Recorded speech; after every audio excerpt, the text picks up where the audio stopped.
Pangasinan. This is Pangasinan Gulf Waves Network Corporation. In Dagupan City, DWJE 88.1 FM, Radyo Pangasinan. Paborito. Ang susunod na programa ay rated GP. GP? Ano yun? Garantisadong pampaborito! Ang inyong mapapakinggan ay isang bayad na programa. Anumang opinyon, balita o pahayag ay walang kinalaman ang himpilang ito.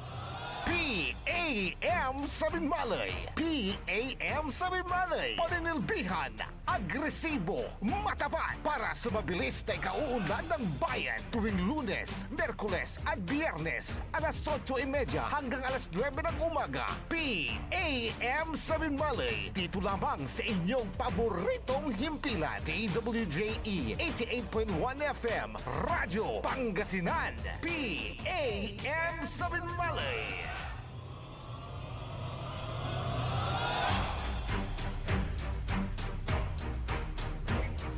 Magandang umaga po sa inyong lahat mga kababayan.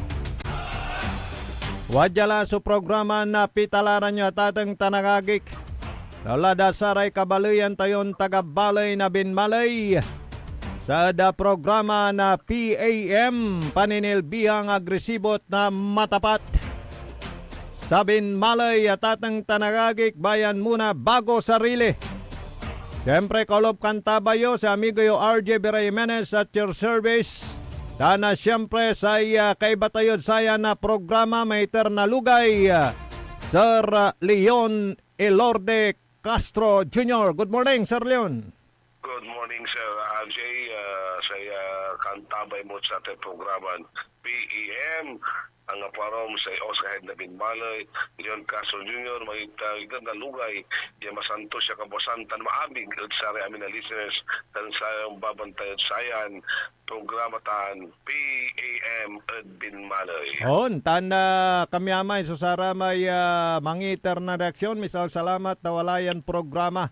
Sir Leon niya pakarungalanda na saray matuan nagagawa natin da balay na binmalay lolat sa binmalay natin at tuloy-tuloy kuanda susamay asenso kapartner Leon.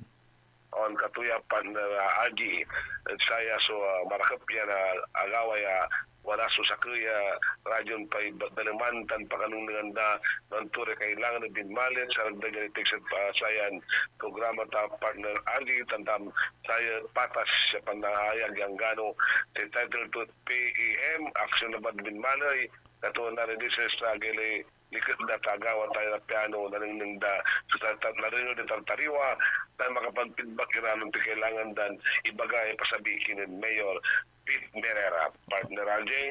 Taya at hanggaman na 30 minutos labat yan programa at saya so asiksik na saray impormasyon na balita lalo da saya nagaw at wala may impituyaw ta da saya chief of police na balay na binmali agatontan na kapartner yon. On partner RJ kato na mandibag ni Panadji basantos tan maabig namot ya kabosan sa amin pakimulatan dito medyo wala rin bisita si Babi partner RJ. Okay, si Sir Leon Castro yawat ng labat ya kantabay da say sikatayo. Ya dasayan kabosan at iparuntal mi at ating tanagagik. So ginawa min impituyaw dakinan Police Lieutenant Colonel Lester Saigo sa Chief of Police na balay na binmalay yaya at nilira da sara tay papatuntundan lay.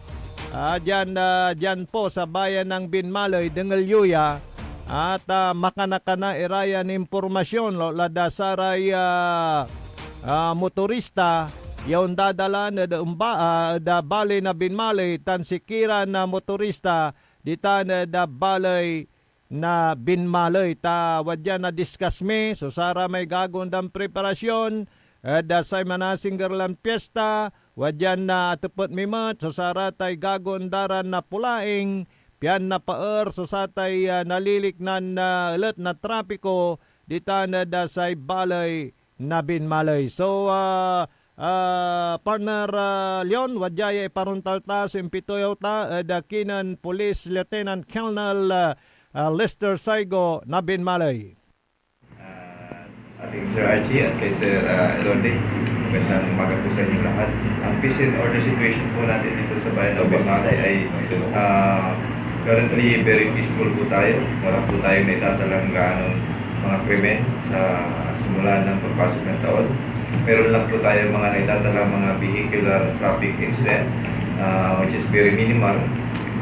Just to update lang po, nagkaroon po tayo ng isang vehicular traffic accident sa Nagilayan. Unfortunately, ang victim po ay dead on arrival po sa pero isang beses lang po yun nangyari. Mag-asawa yun, sir? Hindi po sila mag-asawa, but isa pong passenger sa pong driver. Okay. But in general po, peaceful po ang bayan ng Binmalay. Pagdating po sa mga 8 focus crimes dito sa bayan. Sir, kumusta po naman yung suporta ng ating LGU sa ating mga pulisan? Mabuti po, nabanggit niyo po yun, ano?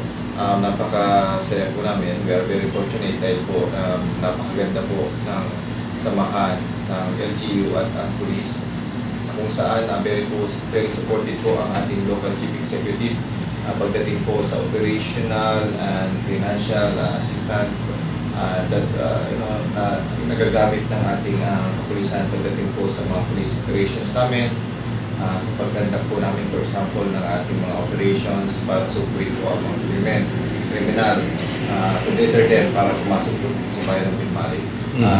Sa tulong po yan ng local chief executive natin, that's why napababa po natin ang krimen dito sa bayan ng Binmalay. Just to inform everyone, sabi ko nga sa mga interview ko, bumaba po tayo dito sa bayan ng Binmalay ng 47.52% ang crime rate when compared to 2024 sa crime rate natin ng 2025. So dahil po yan sa tulungan ng local chief executive, local government unit ng Binmalay at ng Philippine National Police together with the Sangguniang Bayan at siyempre po yung mga barangay po natin, especially barangay captain at barangay tamis po. Na nalalaman ng taong bayan yung suporta na binibigay ng LGU po sa inyo, at nagagampanan ng mabilis yung dapat nagampanan nating mga kapulisan. Napansin ko din, sir, everyday akong dumadaan dito sa may approach ng tulay, yung Corambong Bridge. Parang wala nang gaanong traffic ngayon unlike before. Anong sistema ang ginawa ko natin, sir? Ay, salamat po at napansin niyo po yan. Actually, halos nung bago ako dumating dito ay yan po ang napansin kong problema dito sa bayan ng Binmalay. Meron po kaming naging strategy kung saan kasi given na po yan talaga ang Corambong Bridge gawa ng sa 2 lanes lang po siya going to Taguban and going to Lingayen. At nabanggit ko rin po noon na dahil po umuulan po ang bayan ng Binmalay together with the other cities like Lingayen, Taguban and San Carlos, dumadami po ang sasakyan. So lumalala ang traffic ko dyan, pero with our strategy na kung saan yung mga singitan po dyan na nagpapabagal ng mga sasakyan ay nagawa po natin ng paraan. So alam niyo po, hindi po yan magiging continuous kung hindi po dahil sa kooperasyon ng mga bawat sasakyan na nagpamaneho dyan sa papalabas ng Binmalay at papasok. So actually, we encourage every motorist na makinig at sumunod sa rules and regulations ng or batas trapiko na ginagawa namin dyan sa papasok at papalabas ng Corambong Bridge para po napagpatuloy po natin ang ganitong sitwasyon na medyo tuloy-tuloy po ang daloy ng mga sasakyan. Kasi kung hindi po tayo susunod at idadaan natin sa init ang ulo ay medyo magkakaroon po ng gipitan.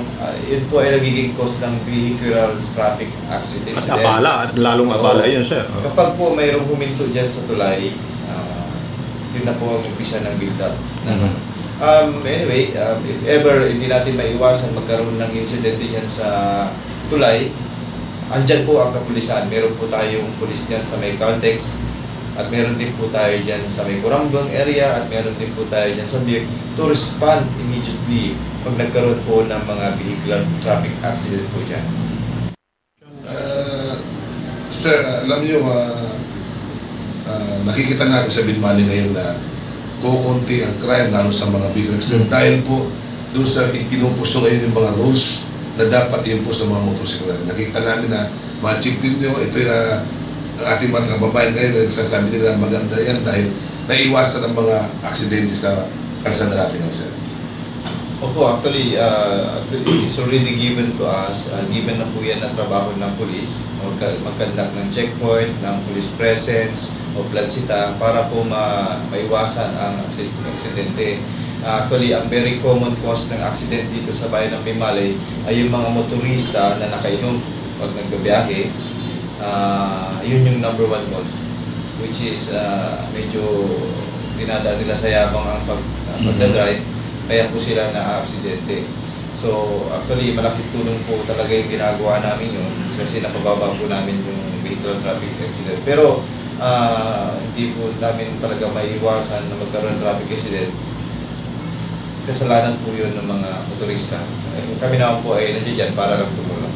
Saka isang maganda nakita namin na Epe, yung mga riders natin ngayon, pinapabal yung ating pagtinda ng bata. Yun, maganda yung gusto ng mga tao natin dahil para kasi marami nun yan ganyan, nakasakay yung bata. At least, yung ginagawa na yung talaga kagandahan sa ating mga pamilya. Actually, nasa batas na po yan. May batas po tayo dyan. Yung mga bawal po talagang magsakay ng mga bata na hindi nila kayang ikapin ang driver at the same time hindi nila kayang iapak ang kanilang paka sa mga step foot ng mga motor. May batas po tayo dyan.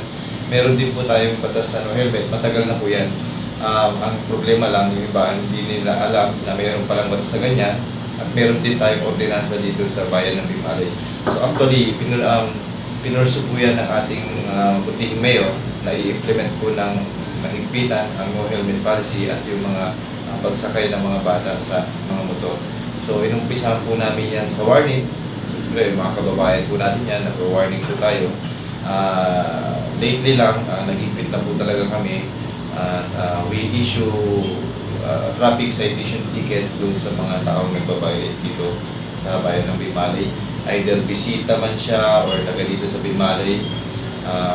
We need to issue citation ticket because it is part of the ordinance of the Bimalay. Saka yung sinasanto dito, kahit empleyado o kasama man ni Mayor, talagang inuhuli yung kahit kapitan. Pinalagay namin na talagang maganda yan, sir, kasi yan ang gusto ni Mayor. Yung bayan mo na, mga sarili mo nang pinapanigan kundi kung sino ang nagkabailin, dapat ibabailin natin. Yun po ang standing order ng ating butihing mayor na wala po tayong pagbibigyan, wala po tayong kilingan. Siya po mismo ang nagsabi sa amin, ng mga kapulisan, na no one is above the law pagdating sa mga ganyang bagay. Of course, tayo naman sa PNP, we are just implementing the ordinances na pinapasa ng ating munisipyo. Of course, kahit saan naman, pag nag-violate ka, siyempre, you need to accept a penalty. Yan. Sa ngayon, meron naman tayong ordinansa, so yun ang pinapa-implement natin. May mga penalty naman dyan naka-akiban, so yun po ang sinusunod muna natin ngayon. Huwag po nilang hintayin yung sa LTO ng mga ticket ang gamitin natin kasi mas malaas po ang penalty. Kaya actually yung mga ordinance ang ginagawa po ng ating munisipyo ng Sangguniang Bayan ay actually tulong na po yun. Actually yan po ay mga ordinance ang tulong po sa ating mga kababayan. Nalalapit na yung kapistahan ng Bali ng Bimalay. Ano ho yung kausan sa inyo ng Mayor o kaya ginagawa ninyo para ho sa kapistahan ng bayan ng Binmalay? Opo, actually, hindi lang naman po yan utos ni Mayor. Ito po ay tulong-tulong. Ito po ay all departments approach po ito na pagtutulong-tulungan kung paano po natin i-prepare ang bayan ng Binmalay sa darating po ng piyesta. Mabuti po na natanong ninyo yan. Kasi may mga activities po tayo, I think you can see it in the Facebook page ng ating Binmalay. Sa amin din pong Facebook page, focus namin yan, yung mga activities na yan. Ang PNP po ay handa para i-secure ang bayan ng Bimalay at mga bisita dito sa ating bayan.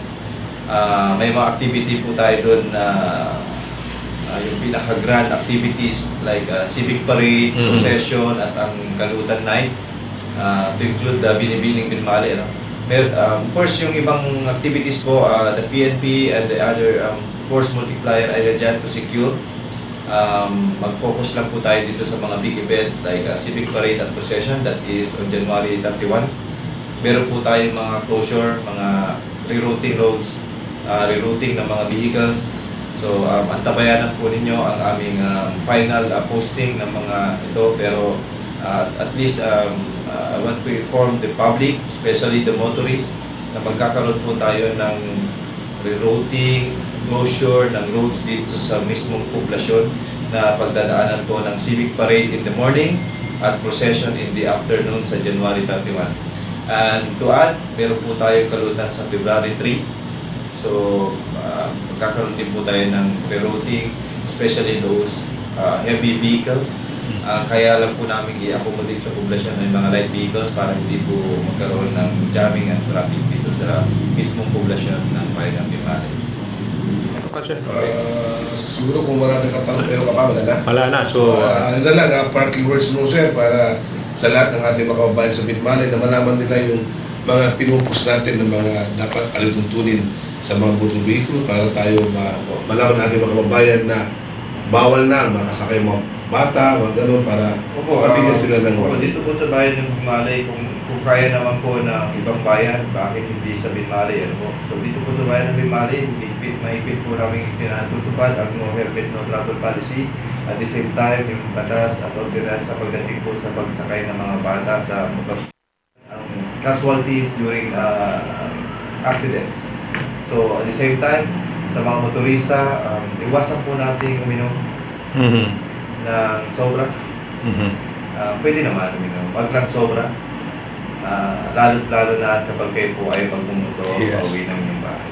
Para po maiwasan ang aksidente po sa daan. okay, Sa sir. ating po na piyesta, sa ating mga kababayan at mga bisita, wag po na tayong magre-relax, maging vigilant. Huwag po nating kalimutan na ang mga pag pumasyal po tayo ay maging secure pa rin. Ano nyo pa rin ang inyong security, yung mga gamit, tago ng maigi.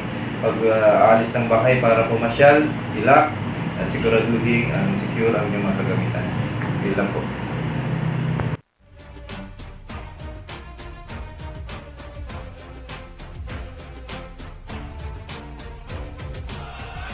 Okay, sikatutan. So, impituyaw tayo at kinan Police Lieutenant Colonel Lester Saigo na balay na binmalay nilira saratay programa.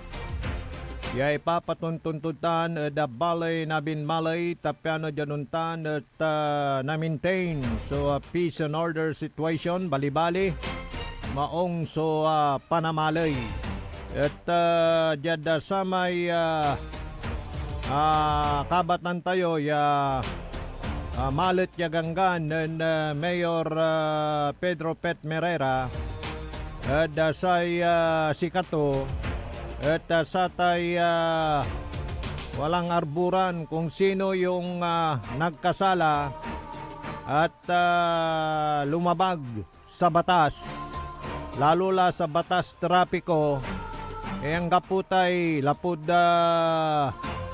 kabat, amigo, kanayon na opisyal, hindi po pwede yun. Kailangan kung sinong nagkasala dapat nabigyan ng panmarmaran o parusa na naaayon sa mga ipinapatupad na mga ordinansa yan sa bayan ng Binmalay. Yun yung maganda po dyan. Hanggang po may arburan na tatang tanagagi just to give discipline, bigyan ng disiplina yung taong bayan. Kasi pag lumabag ka nga sa batas, dapat na magbayad ka, di ba? Dapat narapin mo kung ano man yung kaparusahan ng iyong paglabag sa batas. Maganda yan. At yan yung higpit na bilin ni Mayor Pet Merera sa kanyang chief of police ng bayan ng Binmalay na si Police Lieutenant Colonel. Wala na yung mga superintendent ngayon eh. Inalis na yon, yung inspector, mga ganon, di na. Bumalik na sa dati yung tawag sa kanilang ranggo. So Lieutenant Colonel Lester Saigo ng Binmalay. Yung aking partner, medyo busy si Sir Leon Elorde Castro Jr. na may importanteng ginagawa ngayon. So medyo nag-excuse muna dito sa ating pagtatanghal ngayong araw ng Wednesday. Kapalatuntunang paninilbihang agresibo at matapat. Ito namang ating Chief of Police diyan sa bayan ng Binmalay, yung kanyang inspirasyon, yung kanyang, di ba, sa kanyang panunungkulan, nandyan po yan dahil sa buong suporta na binibigay ng local chief executive at ng mga nasa sangguniang bayan headed by Mayor Pet Merera at Vice Mga motorista, Mayor iwasan po natin uminom Tatak Edgar na Maminta. sobra. Kaya pag Pwede naman, pag lang sobra. at tiwala, Lalo na kapag kayo po ay magmumotor pauwi ng para po maiwasan ang sa pagganap sa iyong aksidente. tungkulin. Okay, sir. Ating po ng piyesta sa ating mga kababayan at mga bisita. Huwag po na tayong magre-relax. Ayan, si Police Lieutenant Colonel Lester Saigo. Siya nga pala yung mga walang helmet baka duman kayo dyan sa bayan ng Binmalay. May ordinansa po dyan na pagka nahuli kayo na walang helmet, ang multa na pala ngayon dyan ay 500 pesos. O sayang din yung 500, di ba? Sweldo na, buong araw yun. Kaya wag matigas ang ulo. Sa kapaalala lang ni Hepe na ang helmet para sa ulo at hindi para sa siko. May mga aksidenteng nangyayari, Engineer Nixon, di ba? Pagka nagkaroon ng aksidente sa daan, kita mo yung rider, hindi nagasgas yung siko, pero basag yung ulo. Dahil kalimitan sa mga nakikita natin, bakit ba ayaw nilang magsuot ng helmet? Ang nilalagyan ng helmet nandun sa siko, pero pag may LTO, kaya may mga nag-checkpoint na mga pulis, saka sila titigil, saka nila isusuot. Kaya katigasan na ng ulo yun. Huwag niyong sabihing matigas ang ulo nyo pag kayo natumba. Dahil pag yan ay tumama, didbul kayo. Di ba? So yun ang maigpit na bilin ni Police Lieutenant Colonel Saigo sa mga taong bayan dyan sa Binmalay. Sumunod sa mga lituntunin. Lalo na sa mga motorista. By the way, yung nabanggit ni partner Leon Elorde Castro patungkol naman doon sa pag-aangkas ng bata sa motorsiklo, mahigpit na pinagbabawal dyan sa bayan ng Binmalay. Pero kung titignan natin ito, yung mga reglamento naman ito, mga patakaran na ito, para rin sa inyong kabutihan. Hindi para sa kabutihan ni mamang pulis, hindi para sa kabutihan ng mga local officials, ng mga namamahala, kundi para sa inyo yan for your own safety. Ibabagada tatang tanagagik. Di ba? Pagka sumimplang kayo, ikawawa yung bata. Walang kamuwang-muwang. Kaya yung mga nasa sanggunian naman, saludo tayo sa kanila dahil gumagawa sila ng mga batas na para sa ikakabuti ng taong bayan. Kaya pagka ganyan na nagkakatulungan lahat, Dahil siyempre kung ang namamahala legalistic, ika nga, lahat naaayon sa mga legal at pinaiiral na batas ang kanyang ini-implement. Abay magiging maganda yung trabaho po dyan at walang mangyayaring mga anomalya. Kaya dito sa ating pakikipagpanayam, kasama si ating partner Leon Elorde Castro kay Police Lieutenant Colonel Saigo, Lester Saigo, atin ding napag-alaman yung kanilang ginagawang paghanda para naman sa nalalapit na kapiyastahan ng bayan ng Binmalay that will be on February 3. Yung nabanggit niya, nakalutan, yun yung parang syempre busy yung karsada po dyan. Pero may mga ginagawa na silang mga akbang para sa gano'n naman